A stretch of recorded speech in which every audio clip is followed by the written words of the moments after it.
Well, it's a shame. I mean, it's obviously it's a hate crime. He attacked about 4 or 5 synagogues in the same area. What's the sense? There's just no respect or regard for anyone anymore.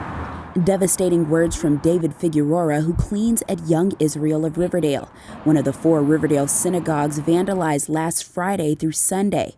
Police released surveillance video on one of the attacks that took place last Sunday night. Since then, 3 more synagogues were targeted.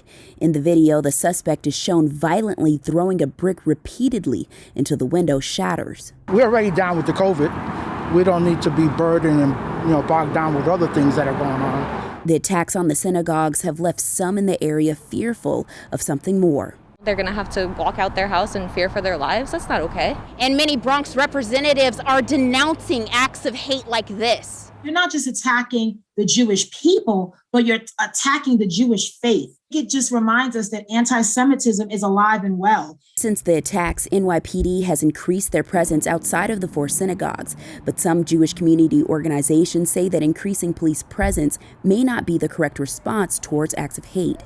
When we think about hate crimes, when we think about anti-Semitism or the attacks happening on Asian communities or Black communities, currently in New York City, we're trying to think of what are the ways that we respond that's not about putting policing as our first call. Sasha Kesler with Jews for Racial and Economic Justice says that this is the time to look into community-based safety options. Let's take the money that we would spend on overtime and bring in some social workers. Bring in, maybe it's when they can't find the person, if they end up finding them, to do a restorative justice process. The NYPD Hate Crimes Task Force is still investigating and have not made any arrests. And police say if you have any information regarding these attacks, please contact Crime Stoppers at the information provided below.